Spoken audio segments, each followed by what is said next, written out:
గుంటూరు పశ్చిమ నియోజకవర్గం లాడ్జ్ సెంటర్లోని అంబేద్కర్ విగ్రహానికి ఎమ్మెల్యే గళ్ళా మాధవి పూలమాల వేసి ఘనంగా నివాళులర్పించారు. అనంతరం అంబేద్కర్ జీవితం మరియు బోధనల గురించి వివరించారు.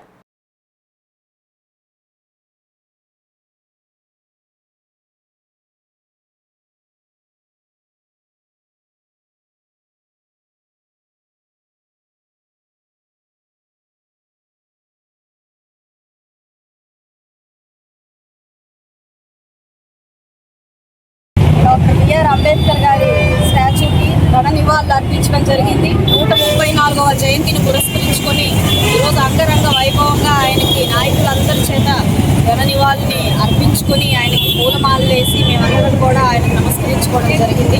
అయితే ఈ సమాజానికి ఆయన స్ఫూర్తి ఎంతో అవసరం.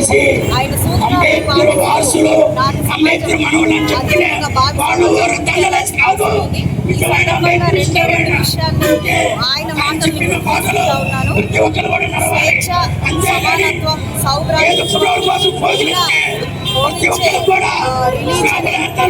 రిలీజియన్ అని చెప్పడం జరిగింది.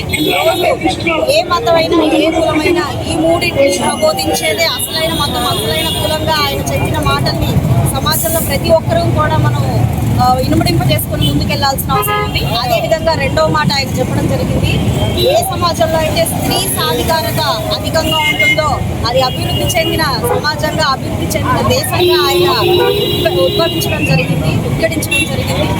ఈరోజు స్త్రీ యొక్క సాధికారతని దృష్టిలో పెట్టుకుని ఆ యొక్క సమాజ అభివృద్ధిని మనము అంచనా వేయాల్సిన అవసరం ఉంది. మరి ఆ దిశగా మనం చూసుకుంటే ఈరోజు నేటి పరిస్థితుల్లో ఉన్న స్త్రీ అన్ని విధాలా కూడా ముందుకు వెళ్తున్న పరిస్థితి కనపడుతుంది.